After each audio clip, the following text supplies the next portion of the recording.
안녕하세요. 오늘은 일본의 런트립에 대해 조금은 자세히 알아봅니다. 도쿄와 오사카를 중심으로 말이죠. 일본은 러닝 여행지로 정말 매력적인 곳이에요. 도쿄의 고쿄나 요요기 공원, 오사카의 오사카성, 나카도시마 같은 곳에서 뛰다 보면 한국과는 다른 도시 풍경과 문화를 온몸으로 느낄 수 있거든요. 게다가 곳곳에 잘 갖춰진 런스테이션과 사우나, 목욕탕을 이용하면 러닝 후 회복에도 좋죠. 하지만 막상 일본 런트립을 준비하려고 하면 어디서부터 시작해야 할지 막막할 수도 있어요. 숙소는 어디로 잡아야 하고 언제 뛰는 게 좋고 러닝 후에는 어떻게 몸을 관리해야 하는지까지 말이죠. 이런 고민들 때문에 계획만 세우게 하니까요. 그래서 직접 여러 번 일본에서 뛰어본 경험을 바탕으로 숙소 선택부터 리커버리, 러닝 시간대, 그리고 런트립의 진짜 의미까지 제 나름대로 정리해보았습니다. 일본 런트립을 생각하시는 분들에게 도움이 되었으면 좋겠습니다. 첫 번째는 숙소입니다. 런트립에서 숙소는 늘 중요합니다. 숙소에서 러닝 코스까지의 거리가 가까울수록 접근성이 좋아져 더 자주 뛸 수 있고 런스테이션도 결정할 수 있으니까요. 멀다면 이동 시간 때문에 뛰는 횟수가 줄어들 수 있어요. 게다가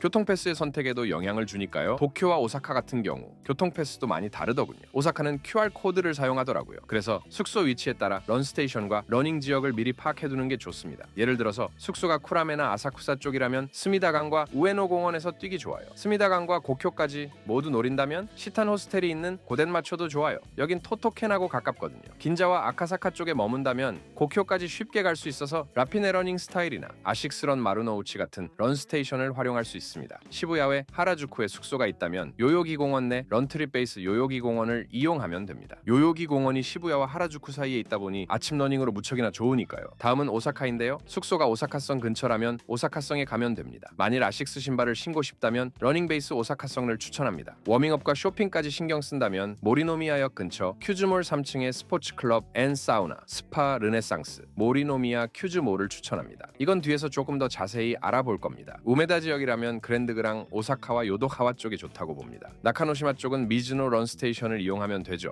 두 번째는 리커버리입니다. 러닝 후 리커버리는 정말로 중요합니다. 다음날 좋은 상태를 유지하고 부상을 예방하기 위해 꼭 필요하거든요. 제가 사우나가 있는 런스테이션을 추천하는 이유도 러닝 후 즉시 리커버리가 가능하기 때문입니다. 다만 숙소에 샤워 시설이 좋거나 근처에 목욕탕이 있다면 굳이 필수는 아니에요. 쿠라메의 누이 호스텔 같은 경우 욕조가 있어서 냉수욕이 가능합니다. 그래도 런스테이션에 사우나가 없다면 근처의 사우나를 파악하면 좋습니다. 도쿄역 근처 아카사카 지역에서는 사우나 도쿄, 토토파가 좋습니다. 퍼스트 캐빈 아카사카도 좋죠. 요요기 공원 근처는 도쿄 플라자 하라주쿠 하라카도 지하 1층의 고수기유를 이용하면 됩니다. 런트립 베이스 요요기 공원을 이용한 뒤 고수기유에 가면 됩니다. 그리고 하라주쿠 오모테산도 아오야마, 시부야를 둘러보면 되겠죠. 오사카에서는 모리노미야의 큐즈몰 3층의 스포츠 클럽 앤 사우나 스파 르네상스, 모리노미야 큐즈몰입니다. 보통 런스테이션이 800에서 1000엔인 것에 비해 이곳은 런스테이션 이용 시 200엔만 추가하면 되기 때문인데요. 런스테이션 비용은 600엔입니다. 800엔의 리커버리까지 가능하죠. 또한 이곳에 에어트랙에서 몸풀기도 좋습니다. 오사카성 동북쪽 오사카성 홀 근처에 있는 러닝 베이스 오사카성과 비교하면 가격과 시설, 위치 면에서 더 가성비가 좋습니다. 세 번째는 시간입니다.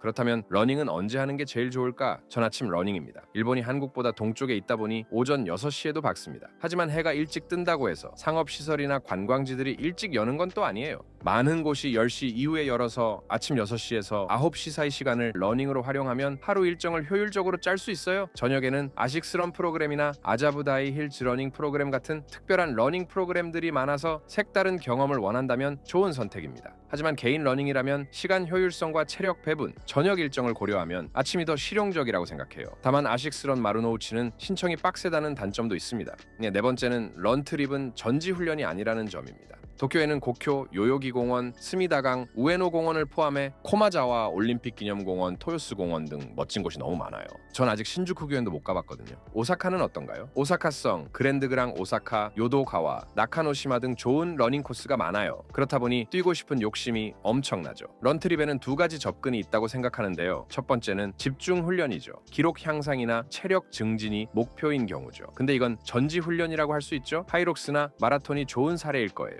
두 번째는 도시와 러닝을 함께 즐기는 방식일 겁니다. 개인 취향에 따라 선택하면 되는데 저는 두 번째 방식을 추천합니다. 하지만 런트립은 필연적으로 도시와 러닝을 함께 즐길 수밖에 없어요. 러닝 자체가 도시의 하나하나를 그냥 보는 거니까요. 도시 경험과 러닝을 함께 하는 게 좋은 이유는 일단 러닝하고 나면 배가 고파서 먹방에 부담이 없기 때문이죠. 저 같은 경우 칼디를 좋아해서 러닝 후에 편의점보다 칼디 커피팜에 자주 가게 되더라고요. 특히 시칠리안 레모네이드를 러닝 후에 마시면 정말 끝내주거든요. 일부러 갈증을 참으면서 말이죠. 러닝은 그 자체 자체로 문화를 체험하는 관문이 되기도 하는데요. 예를 들어 고쿄를 뛰면서 건축 양식을 관찰할 수 있죠. 마루노우치 지구의 빌딩에서부터 고쿄 해자까지 말이죠. 오사카성에서 뛰다 보면 성의 건축 양식을 탐구할 수 있죠. 그랜드그랑 오사카만 해도 프리츠커상을 수상한 사람이 3명이니 있으니까요. 그랜드그랑 오사카의 잔디밭을 보면서 건축이란 무엇인가 하는 고민을 할 수도 있는 거고요. 러닝 후 목욕탕에서 현지 생활 문화를 경험할 수 있죠. 물론 리커버리는 덤이고요. 저 같은 경우 부동산 디벨로퍼들이 런스테이션을 활용해 어떻게 공간을 콘텐츠로 바라보는지 생각하죠. 제가 라피네를 좋아하는 이유가 라피네가 모두 미쓰이 부동산의 건물에 있기 때문이거든요. 또한 아식스 매장의 프로그램과 아식스의 브랜딩에 어떻게 기여하고 있는지 생각할 수 있죠. 도쿠가와 이에야스가 왜 오사카를 두고 에도로 갔을까 하는 역사 이야기를 생각해보는 것도 좋고요. 무엇보다 러닝은 시각, 후각, 촉각, 청각 등 오감으로 도시를 기억하게 되어서 단순 관광보다 깊이 있는 여행 기억을 만들 수 있어요. 러닝 후에 일본 목욕탕에 가거나 뛰면서 카페에 들르는 것도 이런 경험의 일부죠. 하지만 저도 늘 아쉬움이 있습니다. 가장 큰 아쉬움은 러닝을 측정하는 스마트워치가 없다는 겁니다. 그렇다 보니 어떤 러닝 운동을 해야 할 때 데이터에 기반해서 하는 부분이 약하죠. 그저 제 몸 상태를 스스로 확인하고 존투 러닝을 해야 할지 아니면 인터벌을 할지 휴식에 집중해야 결정했죠. 데이터가 있으면 더 정확하게 할 수 있었을 테고요. 특히 회복 및 지구력에 좋은 존투 러닝은 심장 박동수가 정말 중요하거든요. 물론 걸으면서 말을 하는 정도면 존투 러닝이라고 하죠. 하지만 데이터로 확인하는 것과 말하는 걸로 확인하는 건 차이가 있죠. 데이터가 더 정확하니까요. 이제는 저도 가민 같은 시계를 사야 하나 하는 생각이 들더군요. 그런데 이런 아쉬움을 해결해줄 한 가지 방안을 uplus.com에서 만들었더군요.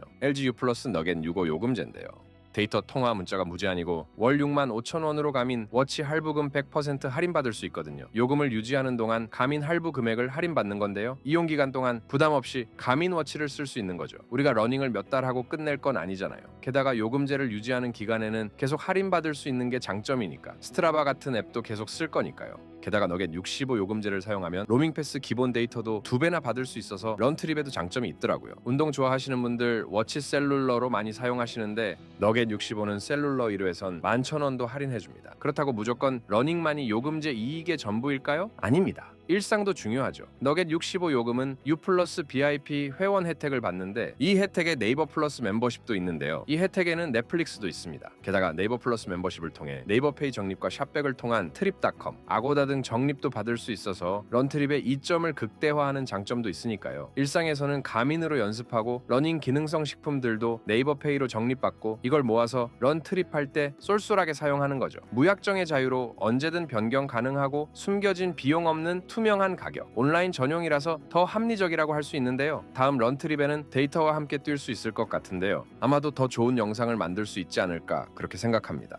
일본 런트립의 핵심은 뭘까? 계획과 마음가짐일지 모르겠습니다. 숙소를 잘 선택하고 리커버리를 염두에 두고 아침 시간을 효율적으로 활용하는 것, 그리고 무엇보다 러닝을 통해 도쿄, 오사카라는 도시를 더 깊이 경험하려는 열린 마음이 중요하죠. 이건 일본만이 아니라 다른 도시에서도 얼마든지 적용 가능하니까요. 제 생각에 런트립은 완벽한 기록을 세우거나 엄청난 거리를 뛰는 게 목표가 아니에요. 오히려 이 같은 목표는 해외 마라톤이나 하이록스에 등록하는 게 더 효과적일지 모릅니다. 고쿄의 자갈길 소리를 들으며 뛰고 스미다강의 물결을 보고 오사카성에서 노을을 보며 숨을 고르고 사우나에서 현지인들과 눈인사를 나누는 것, 이런 작은 순간들이 모여서 나만의 감각을 만들죠. 러닝은 숨겨있던 내 감각을 깨우는 일이죠. 여러분의 생각은 어떠신가요? 댓글로 알려주세요. 영상이 마음에 드셨다면 좋아요와 구독도 부탁드려요. 지금 이 영상을 보는 분들은 이미 런트립에 대한 관심과 열정이 있을 텐데요. 도쿄와 오사카의 러닝 영상을 들고 다시 찾아오겠습니다.